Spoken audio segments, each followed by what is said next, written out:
Bienvenue sur le plateau d'Interdit d'interdire. La marche contre l'islamophobie du 10 novembre dernier a été accusée de tous les maux. Nous avons donc décidé d'inviter pour en débattre deux hommes qui s'y trouvaient, Marwan Mohammad et Yvan Riofol. Je vous remercie tous les deux d'avoir accepté ce débat. Marwan Mohammad, vous êtes statisticien, concepteur d'algorithmes, cofondateur de la plateforme Les Musulmans. Vous êtes l'auteur de Nous sommes la nation, pourquoi il faut lutter contre l'islamophobie, qui est paru à la Découverte. Vous avez été porte-parole puis directeur exécutif du CCIF, le collectif contre l'islamophobie en France. Vous avez démissionné de vos fonctions en octobre 2017, mais vous en êtes resté adhérent. Le CCIF fait partie des organisations à l'origine de la marche contre l'islamophobie du 10 novembre. Le CCIF, oui, je vais arriver à le dire, le CCIF est régulièrement accusé d'islamisme rampant par ses adversaires. On vous a d'ailleurs reproché d'avoir fait crier Allahu Akbar aux manifestants ce jour-là, pendant la marche. On y reviendra. Quel bilan vous tirez de cette marche contre l'islamophobie ? Un beau bilan, c'est une marche qui est un moment historique où des dizaines de milliers de personnes sont descendues dans la rue pour dire stop à l'islamophobie, en dénonçant une forme de racisme contemporaine qui vise nos concitoyens musulmans en raison de leur appartenance réelle ou supposée à la religion musulmane. C'est la plus importante manifestation antiraciste depuis les années 80. Et puis ça a été aussi le moment d'un rassemblement où des gens de toutes les origines, de toutes les opinions politiques, de toutes les religions sont descendus dans la rue ensemble dans un moment de fraternité, dans un moment de dénonciation qui dit qu'en 2019, il est temps, au bout du compte, de prendre compte de cette forme de racisme contemporaine qui ne vise pas à la critique des religions, contrairement à ce qu'on voudrait dire, qui ne vise pas à instaurer un délit de blasphème, mais à prendre en compte le fait que des citoyens aujourd'hui, pour leur choix religieux, sont visés, discriminés, parfois agressés. Et ça, c'est un bilan qui est positif, un bilan qui ouvre un chemin de travail, parce que une manifestation, c'est juste une étape, c'est juste une démarche symbolique qui doit ouvrir une étape et un chemin de travail pour lutter contre toutes les discriminations, contre toutes les violences, sans les classer par ordre de priorité et dans une démarche égalitaire. C'est ça le bilan. Néanmoins, sans vouloir les classer, vous avez dit que c'était la plus grande manifestation antiraciste depuis les années 80. Ça dépend des chiffres, il y en a eu d'autres. Il y a eu des séquences, des rassemblements, des moments. Moi, je ne classe pas par ordre de priorité en fonction du nombre de personnes qui sont dans la rue. Mais je dis que dans une période où, à longueur de journée, les citoyens musulmans sont construits parfois comme un problème par des polémistes, par des hommes et des figures politiques, pouvoir dire et poser enfin la réalité de ce phénomène, et malgré le rouleau compresseur médiatique et politique de gens qui ont essayé de dissuader de venir à cette marche, qui ont essayé de diaboliser ces organisateurs, qui ont essayé de faire passer d'autres messages que ça en soi, c'était un moment historique. Et les messages qui ont été adressés, de dire que nous aussi sommes la nation, de dire que la laïcité, c'est pas quelque chose qui doit causer du tort à la diversité, à la pluralité des religions, de dire que dénoncer l'islamophobie, c'est pas nier en quoi que ce soit la réalité d'autres phénomènes racistes dans la société contemporaine, ça c'était un moment historique, et c'est ça qui a crispé autant d'opinions différentes, parfois divergentes, des opinions positives, aussi des opinions négatives, et ça, c'est ça qui crée une tension et qui fait de ce moment un moment historique. Yvan Riofol, vous êtes chroniqueur au Figaro. Votre dernier livre paru s'intitule « Macron de la grande mascarade aux gilets jaunes ».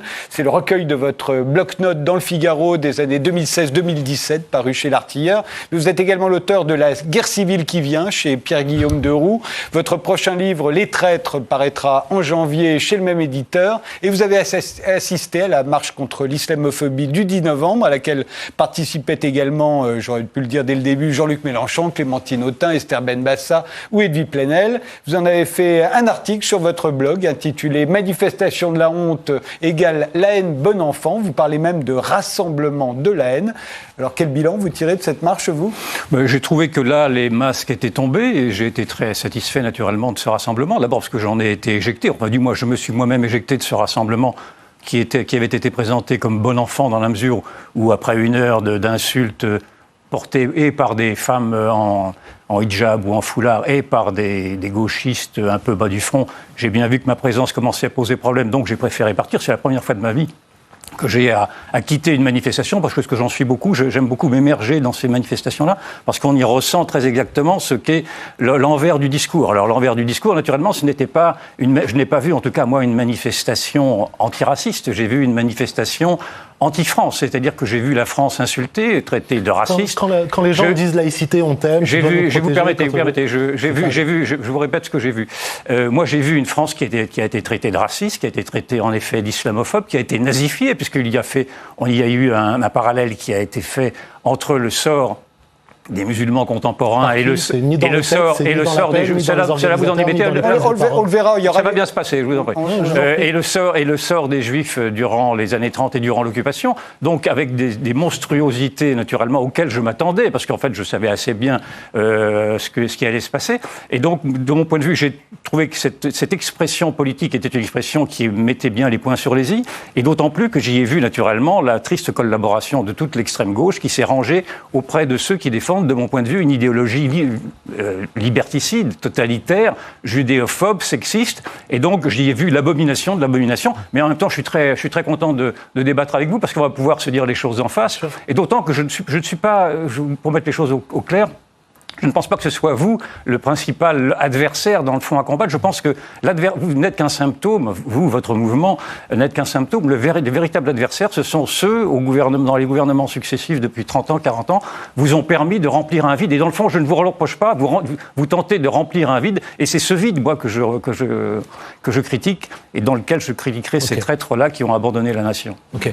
Donc c'est intéressant. On comprend que vous soyez déçus. Vous étiez parti chercher de la haine et vous avez juste trouvé des gens qui chantaient la Marseillaise. En effet, j'ai trouvé de la haine. Je sais que vous êtes très fier de votre politesse, vous allez être capable de m'entendre alors jusqu'au bout. Donc, vous étiez parti pour chercher de la haine, vous étiez parti aussi pour provoquer les gens. À longueur d'année, vous faites vos sujets. Non, mais soyez détendu, comme vous êtes calme, soyez courtois, laissez-moi terminer. Donc, vous étiez parti chercher de la haine et vous aviez trouvé des gens qui chantent la Marseillaise, qui respectent la laïcité, qui disent qu'il y a un certain nombre de problèmes dans notre société et parce qu'ils aiment cette société, ils voudraient la réparer. Et vous avez trouvé des gens qui étaient toutes les religions et qui étaient fraternels. Et c'est déjà une très bonne nouvelle que vous ayez pu être accueilli avec sympathie. Vous, on est dans le monde d'Orwell. C'est-à-dire que la haine, c'est l'amour, la guerre, c'est la paix, etc. Je pense qu'on va bien s'amuser, en effet. Vous avez l'air en difficulté à chaque fois que je m'exprime. Respirez un grand coup, vous avez un verre d'eau, détendez-vous, hydratez-vous, ça va bien se passer. Donc je disais, pour comprendre et pour clarifier votre obsession des sujets musulmans, il suffit de vous lire sur 100 articles que vous venez de produire. Il y en a 52 qui parlent d'islam, 22 qui parlent d'immigration et 1 qui parle de chômage. Ça donne une bonne idée de vos priorités aujourd'hui par rapport à la situation en France. Et ce qui vous met dans une telle détresse et dans une telle panique identitaire au bout du compte, c'est qu'il se passe exactement ce qui est écrit sur nos frontons.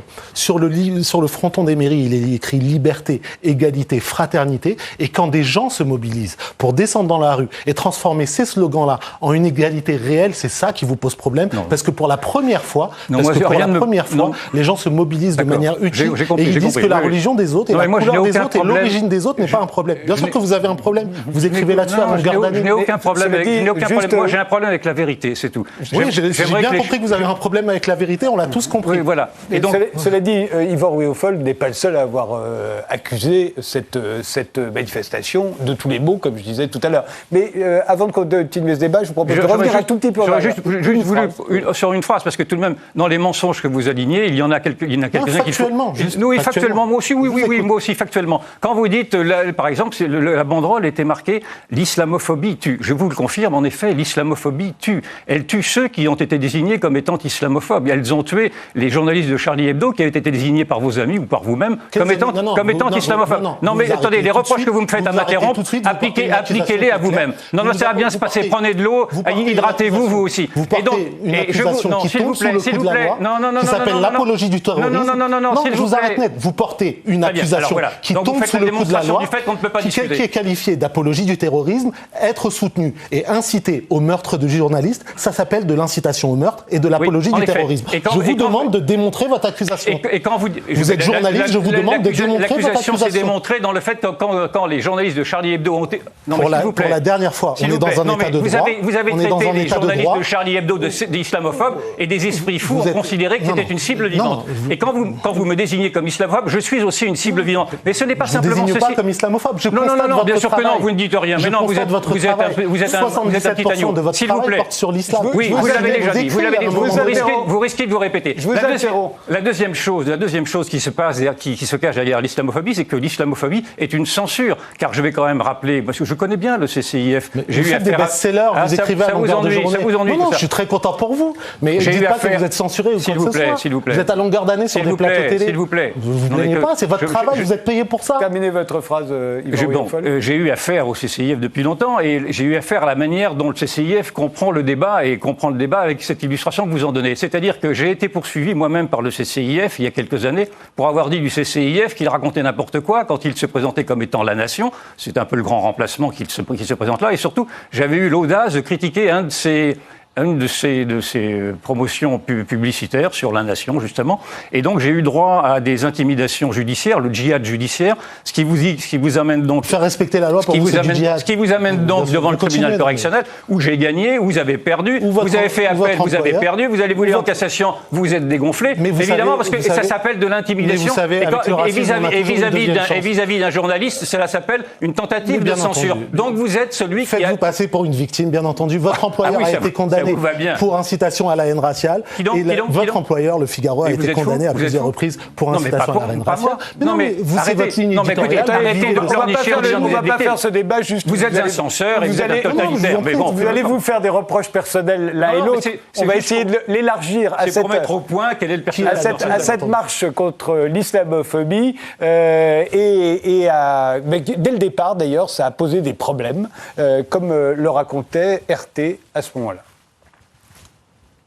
40% des musulmans subissent l'islamophobie en France. C'est ce que révèle une enquête de l'IFOP, diligentée par l'Agence gouvernementale de lutte contre le racisme et les discriminations. Les femmes sont les premières touchées. Voilées ou pas, plus de 4 femmes sur 10 ont été confrontées au racisme au cours de ces 5 dernières années. Cette enquête montre par ailleurs dans quelle mesure les discriminations subies par les personnes de confession musulmane ont des conséquences sur leur quotidien. 24% en font l'expérience lors d'une recherche d'emploi ou de logement, mais aussi dans leurs relations avec l'administration publique. Et demain après-midi, on attend une marche contre l'islamophobie, un rassemblement au départ de la gare du Nord à Paris. À l'initiative de l'appel, une 50aine de responsables de gauche, mais depuis quelques jours, les signataires se déchirent sur le fait ou non de manifester. Les précisions d'Émilie Gougache. C'est un rétropédalage qui fait grand bruit. Après avoir signé la tribune à l'origine de cette manifestation contre l'islamophobie, plusieurs personnalités de gauche ont annoncé qu'elles retiraient leur signature et même qu'elles ne participeraient pas à ce rassemblement. En cause notamment la présence dans le cortège du CCIF, l'un des initiateurs du texte. Le collectif contre l'islamophobie en France est jugé proche des Frères musulmans, une organisation connue pour prôner un islam radical. Du côté de la France insoumise, où l'ensemble des députés a pourtant signé la tribune, on ne se presse plus au portillon. Yannick Jadot dit l'avoir signé trop rapidement. L'eurodéputé écologiste a assuré qu'il ne validait pas l'ensemble du texte et a expliqué que cette tribune avait mal circulé. Du côté du Parti socialiste, en revanche, où aucun élu ne figure parmi les signataires, on dit avoir la conscience tranquille. C'est une marche controversée contre l'islamophobie. Une manifestation à l'appel de plusieurs personnalités et organisations comme le collectif contre l'islamophobie en France. Le cortège est parti de la gare du Nord tout à l'heure à Paris pour arriver vers 16h, place de la Nation. Une manifestation qui vise à dénoncer les actes anti-musulmans. Le Rassemblement national dénonce pour sa part une alliance avec les islamistes. C'est super important d'être là et c'est même un devoir d'être ici aujourd'hui parce que ça fait plus de 30 ans que les femmes musulmanes dites voilées sont la cible de la haine de l'islam. Il nous fallait absolument qu'on soit là aujourd'hui pour dire qu'on en a marre d'être ostracisés et qu'il faut que l'égalité se fasse aujourd'hui. Je suis française. Sous plus de 8 générations, j'ai choisi ma religion parce que je suis libre dans mon pays. Et celles qui se sont battues pour la liberté de la femme, merci, je porte le voile parce que je suis française, je suis libre de faire ce que je veux. Ils étaient 13 500 à marcher dans la capitale selon un comptage occurrence pour un collectif de médias, 10 500 selon la préfecture de police. Avis aux manifestants, l'islamisme a tué beaucoup plus de musulmans en France, Mera, Nice, que l'islamophobie, qui n'en a fait aucun. Ceci révèle l'étendue de votre arnaque. Vous avez dans cette manifestation, pas seulement avec ceux qui vont aller dans la rue, mais aussi ceux qui ont signé l'appel à manifester, des gens qui incarnent le communautarisme islamiste. La France insoumise et des cadres d'Europe Écologie Les Verts sont pris la main dans le pot de confiture clientéliste et communautariste. Je pense qu'on est dans un climat qui est dangereux. qui fait une espèce de fixette complètement délirante sur les musulmans et qui fait un trait quasiment comme un continuum entre les musulmans et l'intégrisme et le djihadisme. Et donc ça, c'est dangereux. Et donc moi, je suis là pour dire un message très simple. Ça suffit. Yvan Rioufol, indépendamment du CCIF, est-ce que vous considérez qu'une marche contre l'islamophobie était motivée à ce moment-là? Je rappelle, il y avait cette enquête qui était parue juste avant, qu'on a rappelé. Il y avait aussi les coups de feu tirés contre la mosquée de Bayonne. Est-ce que, d'après vous, c'est motivé? On peut tout à fait, naturellement, être solidaire, par exemple, et horrifié de ce qui s'était passé à l'attentat de Bayonne, naturellement, et on aurait pu faire une manifestation contre ceci.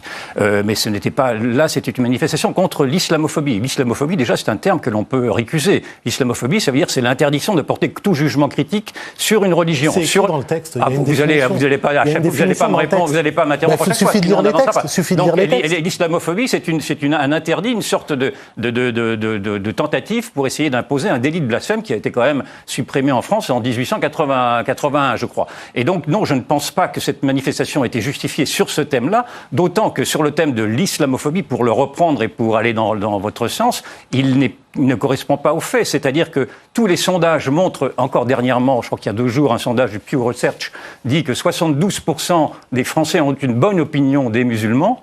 Donc ils sont en désaccord avec vous?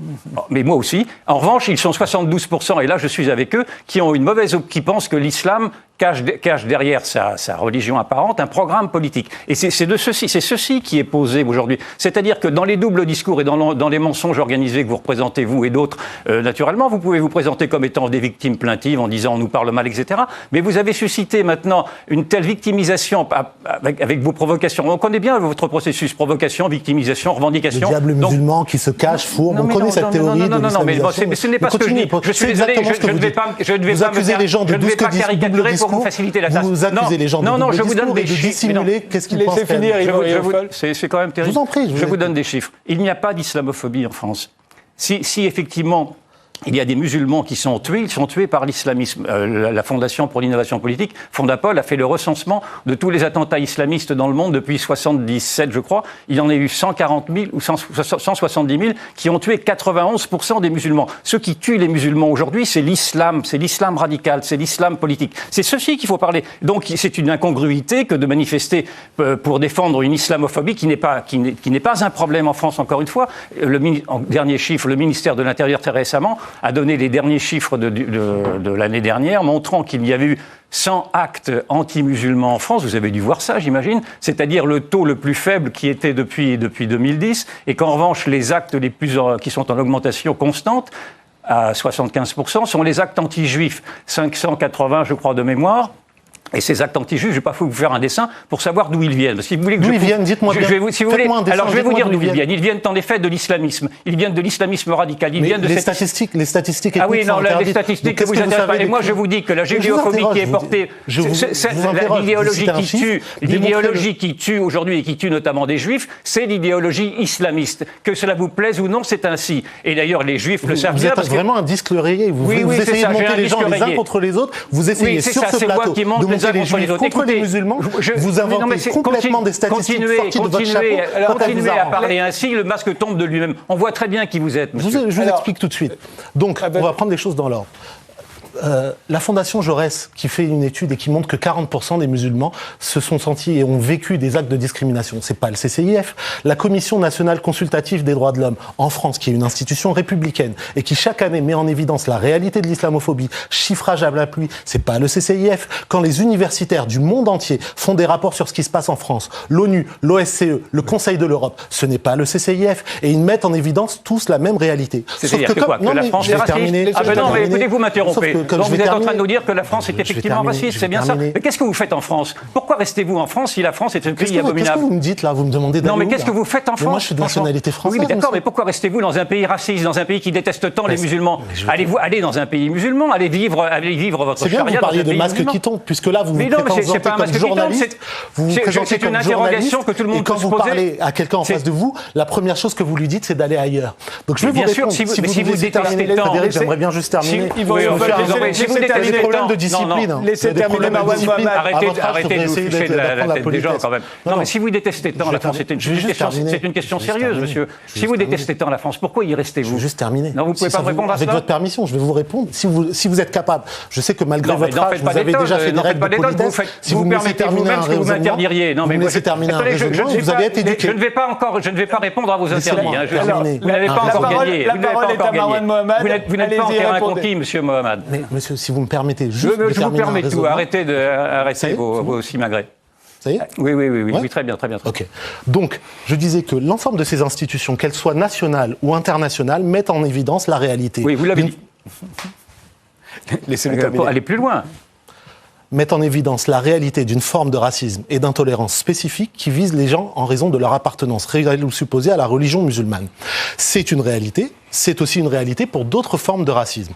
Le fait que, dans les statistiques, on ait des actes de violence et de discrimination et des actes d'exclusion vis-à-vis des personnes, ça c'est une réalité en sociologie et en statistique et dans le travail des services de police qui est inéluctable. Citez-moi un musulman qui ait été tué pour sa religion. Il y a un imam, par exemple, pas plus tard qu'il y a quelques mois, Rachid El-Jay, imam à la mosquée de Brest, a été visé par un attentat qui a essayé de le tuer. Il a été blessé par balle, lui et une autre personne. Pas plus tard que cet été, 270 morts. N'essayez pas de monter les gens les uns contre les autres. N'essayez pas d'opposer l'humanité des uns et des autres. Si vous fichez de la tête des gens, vous ne cessez de jouer à ça, vous êtes le Yvan Rioufol, on peut admettre qu'il y ait de l'islamophobie sans qu'il y ait eu de mort. Mais je conteste l'islamophobie, parlons de... Si on est un être humain, j'aimerais terminer mon raisonnement, et qu'on a plus de 2 neurones, on est capable de comprendre que l'on peut dénoncer l'antisémitisme, et on peut dénoncer le terrorisme, y compris celui qui se prévaut de l'islam, et on peut dénoncer l'islamophobie sans essayer de monter la dignité des uns contre des autres, la vie des uns contre des autres. Sauf que ce que vous essayez de faire depuis tout à l'heure, c'est de monter les juifs contre les musulmans, les musulmans contre la République, et ainsi de suite. Donc, je vous ai entendu beaucoup parler d'islamisme, mais je vous ai jamais entendu condamner l'idéologie du grand remplacement qui a inspiré Anders Breivik et qui a inspiré les attentats de Christchurch. Est-ce que vous condamnez cette idéologie du grand remplacement? Mais enfin, vous l'illustrez. Je vous pose une question simple. Est-ce que vous condamnez l'idéologie du grand remplacement qui a incité des terroristes à passer à l'acte et à viser des citoyens? Mais vous l'illustrez, le grand remplacement. Vous dites, vous êtes la nation. Non, mais vous me posez une question, vous permettez que je réponde? Vous dites aussi sommes la nation. Non, vous dites, le aussi est tout petit. Vous dites, vous êtes la nation et vous vous présentez comme islamiste. Eh ben non, la nation n'est pas islamiste. Non, moi je ne me présente pas islamiste, non, vous avez mal compris. Non, mais c'est vous qui parlez d'islam en longueur de journée, c'est pas moi. Comme les chiffres le montrent. Ah non, vous parlez pas d'islam. Mais c'est quoi votre parti musulman? C'est quoi votre parti? Je suis pas un parti musulman. C'est quoi? Vous n'avez pas une formation qui s'appelle les musulmans? Mais je ne suis pas un parti musulman. Non, mais je vous pose une question. Attendez, arrêtez. Vous êtes complètement cinglé. Arrêtez de dire n'importe quoi. C'est exactement la même personne. Arrêtez de dire n'importe quoi. Vous avez une plateforme qui s'appelle les musulmans. Vous me dites que vous ne vous occupez pas des musulmans. C'est une association qui travaille avec des mosquées. C'est normal qu'elle inclue à un moment donné le islam ou les musulmans. Je ne suis pas un parti politique, moi. Je suis candidat à rien. Je ne parle pas d'un parti politique. Je dis que vous défendez la cause islamiste. Vous êtes le parti des musulmans. Je vous interromps. Si vous niez tout et même les évidences, je nie vos mensonges. Revenons face à face. C'est mes mensonges. Assumez qui vous êtes. Je ne suis pas un parti politique. Je suis candidat à rien. Il faut que vous soyez un parti politique. Vous êtes un islamiste. Assumez cela. Mais arrêtez de mentir sur les gens. Mais je ne mens pas sur les gens. Aucun parti politique. Écoutez, moi je me bats pour la vérité. Je n'ai rien contre vous, monsieur. Je me bats simplement contre les mensonges. Et des mensonges, naturellement. On ne peut pas avancer si à chaque fois vous allez me dire non, c'est pas vrai. Vous venez d'ouvrir une plateforme qui s'appelle les musulmans et vous dites que vous n'avez rien à voir avec tous les deux dans le vide, puisque vous ne vous écoutez pas et que vous ne vous répondez pas. Je vous repose ma question, elle est toute simple. Est-ce que vous condamnez les idéologies qui ont amené aux attentats? Je condamne les attentats, bien sûr. Oui, et l'idéologie de laquelle il s'inspirait, qui est l'idéologie du grand remplacement, est-ce que vous condamnez cette idéologie? Je ne comprends pas ce que ça veut dire, mais est-ce que vous... Alors je vais vous poser la même question. Cette théorie, c'est celle qui dit que les musulmans ont un projet subsidiaire, un projet souterrain de conquête de la France. Cette idéologie, vous la condamnez ou pas? Vous avez certainement un projet. Elle est présente dans vos textes. Elle est présente dans vos textes. Vous parlez de grand remplacement. Je peux vous citer si vous le souhaitez. Je peux vous citer. Je vais vous citer. Vous êtes l'illustration du grand remplacement. Vous êtes l'illustration du grand remplacement. Ça va vous rendre service. Vous expliquez en 2016 que 50% des musulmans de banlieue soutiennent Daesh. Il sort d'où ce chiffre? Non, je vous cite. Non, je connais cette polémique. Le CSA a déclenché une enquête suite à ça. Oui, mais alors c'est très mal. D'abord, c'est 50% des musulmans de banlieue. 50% des musulmans. J'ai dit 50, mais vous entendez mal apparemment. Non, vous avez dit 50. Vous reverrez la bande tranquillement chez vous dans votre canapé avec votre tisane. Donc 50% des musulmans de banlieue, 50% des musulmans de banlieue soutiennent Daesh. Non, ce chiffre sort d'où? Oui, alors je vais vous citer sur ITélé. Une minute pour y répondre avant la pause. Sort de l'Institut Montaigne, c'est une statistique. C'est faux. C'est 29% qui soutiennent. Écoutez, est-ce que vous me laissez parler ou pas? Parce que je la connais cette étude. Le chiffre vient de l'Institut Montaigne, d'une enquête sur les musulmans qui montrait que 50% de la jeunesse musulmane des moins de 25 ans se reconnaissait davantage dans la loi islamique que dans la charia. C'est pas ce que vous avez dit. C'est pas ce que vous avez dit. C'est ce qu'on m'a fait dire dans la charia. Mais je vous réponds à ma question. Vous posez une question. Je dis que 50% des jeunes musulmans se reconnaissent davantage dans la charia que dans la démocratie. Et ceci est un véritable... Et c'est faux. Bon, c'est faux. Mais Napoléon aussi a ce tarif-là. Napoléon, quand il écrit le Code civil et qui s'inspire de ce qu'il voit en Égypte, vous me posez une question, je vous réponds, et maintenant, comme ma réponse, c'est faux. Vous mentez. On fait une pause. C'est dramatique. Comment voulez-vous qu'on avance un quart de seconde? On se retrouve juste après, en espérant qu'on va pouvoir enfin faire un débat.